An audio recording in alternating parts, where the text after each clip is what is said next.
ദൈവമല്ലോ എന്നും ഇസ്രായേലിൻ രക്ഷകൻ. യാഹെന്ന ശക്തനാം ദൈവമല്ലോ എന്നും ഇസ്രായേലിൻ രക്ഷകൻ. അവനെന്നെ സ്നേഹിച്ചു ക്രൂശിൽ മരിപ്പാൻ സ്വർഗം വിട്ടിറങ്ങിയല്ലോ.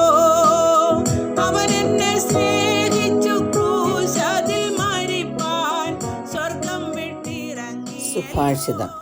ലൂക്കോസിന്റെ സുവിശേഷം 8-ാം അധ്യായത്തിന്റെ 2-3 വാക്യങ്ങളിൽ എഴുതിയിരിക്കുന്നത്, അവനോടുകൂടെ പന്തിരുവരും അവൻ ദുരാത്മാക്കളെയും വ്യാധികളെയും നീക്കി സൗഖ്യം വരുത്തിയ ചില സ്ത്രീകളും 7 ഭൂതങ്ങൾ വിട്ടുപോയ മഗ്ദലക്കാരത്തി മറിയയും ഹെരോദാവിന്റെ കാര്യവിചാരകനായ കൂസയുടെ ഭാര്യ യോഹന്നയും ശൂശന്നെയും തങ്ങളുടെ വസ്തുവക കൊണ്ട് അവർക്ക് ശുശ്രൂഷ ചെയ്തു പോന്ന മറ്റ് പല സ്ത്രീകളും ഉണ്ടായിരുന്നു.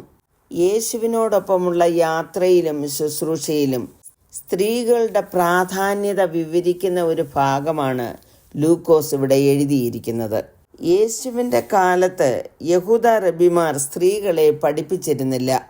എന്നാൽ യേശു സ്ത്രീകൾക്ക് തന്നോടുള്ള ബന്ധത്തിലും ശുശ്രൂഷയിലും വളരെയധികം മാന്യതയും അംഗീകാരവും കൊടുത്തിരുന്നു.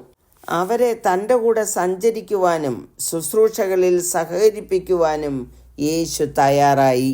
യേശുവിൽ വിശ്വസിക്കുന്നതിലും യേശുവിനായി ശുശ്രൂഷ ചെയ്യുന്നതിലും ദൈവമുമ്പാകെ സ്ത്രീ പുരുഷ ഭേദമോ പക്ഷാപാതമോ ഇല്ലെന്ന് യേശു കർത്താവ് ലോകത്തിന് വെളിപ്പെടുത്തി കൊടുത്തു.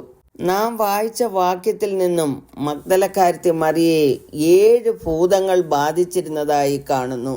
പുതിയ നിയമത്തിൽ 6 മറിയമാരെ കുറിച്ച് രേഖപ്പെടുത്തിയിട്ടുണ്ട്. അതിലെ കുറിവാക്യത്തിൽ വായിച്ച മഗ്ദലക്കാരത്തി മറിയയെക്കുറിച്ച് അല്പമായി ചിന്തിക്കാം.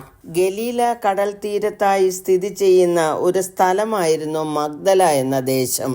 7 ഭൂതങ്ങൾ ബാധിച്ചിരുന്ന ഈ മഗ്ദലക്കാരത്തി മറിയയെ യേശു കർത്താവ് സൗഖ്യമാക്കി. അതോടെ അവളുടെ ജീവിതം സമൂലമായി രൂപാന്തരപ്പെട്ടു. ഇവളെക്കുറിച്ച് ഒരിടത്തും അസന്മാർഗികതയിൽ കഴിഞ്ഞവളായിരുന്നു എന്ന് ഒരു ലേഖകരും എഴുതിയിട്ടില്ല. ഭൂതങ്ങൾ വിട്ടുപോയതിന് ശേഷം അവളെ വിടിവിച്ച യേശു കർത്താവിനെ പൂർണ്ണ ഹൃദയത്തോടും പൂർണ്ണ ആത്മാവോടും പൂർണ്ണ ശക്തിയോടും കൂടെ യേശുവിനെ അനുഗമിക്കുകയും ശുശ്രൂഷിക്കുകയും ചെയ്തിരുന്ന ഒരു മാന്യ സ്ത്രീയായിരുന്നു അവൾ. മഗ്ദലന മറിയ യേശുവിൻ്റെ കുരിശിലെ മരണത്തിന് സാക്ഷ്യം വഹിച്ചു. കല്ലറയിൽ യേശുവിൻ്റെ മൃതദേഹം വെക്കുമ്പോൾ അവൾ അത് നോക്കിക്കണ്ടു. ശൂന്യമായ കല്ലറയ്ക്ക് സാക്ഷ്യം വഹിക്കുന്ന കൂട്ടത്തിലും അവൾ ഉണ്ടായിരുന്നു. ഉയർത്തെഴുന്നേറ്റ യേശുവിനെ ആദ്യം കാണുകയും യേശു ക്രിസ്തുവിന്റെ പുനരുത്ഥാനത്തിന് സാക്ഷ്യം വഹിക്കുകയും ചെയ്തത് മഗ്ദലനക്കാരത്തി മറിയയായിരുന്നു. വിശ്വാസത്തിന്റെ ഏറ്റുപറച്ചിലിൽ പൗലോസ് 4 പ്രധാന സംഭവങ്ങൾ പട്ടികയിൽപ്പെടുത്തുന്നു. അതായത് യേശുവിൻ്റെ മരണം, ശവസംസ്കാരം, പുനരുദ്ധാരണം, പ്രത്യക്ഷത. 1 കൊരിന്ത്യർ 15:3-5 വരെയുള്ള വാക്യങ്ങളിൽ അത് കാണുവാൻ കഴിയും. ഈ 4 കാര്യത്തിനും സാക്ഷ്യം വഹിച്ച ഒരേ ഒരു വ്യക്തി മഗ്ദലക്കാരത്തി മറിയ മാത്രമാകുന്നു. നാം വായിച്ച വാക്യത്തിൽ കൂസയുടെ ഭാര്യ യോഹന്നയെക്കുറിച്ചും ശൂശന്നയെക്കുറിച്ചും തങ്ങളുടെ വസ്തുവക കൊണ്ട് അവർക്ക് ശുശ്രൂഷ ചെയ്തു പോന്ന മറ്റു പല സ്ത്രീകളെക്കുറിച്ചും എഴുതിയിട്ടുണ്ട്.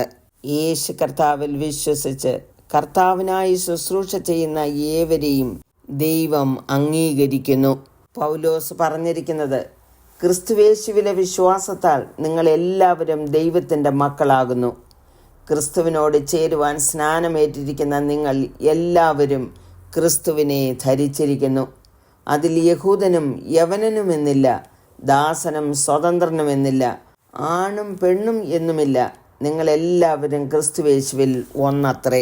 ക്രിസ്തുവിനെ അനുഗമിക്കുവാനും ശുശ്രൂഷ ചെയ്യുവാനും കിട്ടുന്ന അവസരങ്ങൾ പാഴാക്കാതെ നമ്മെ തന്നെ സമർപ്പിക്കാം. പ്രാർത്ഥിക്കുന്നു.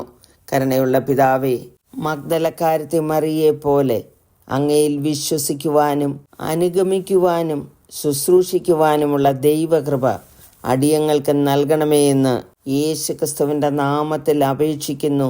കേൾക്കണമേ. ആമേൻ.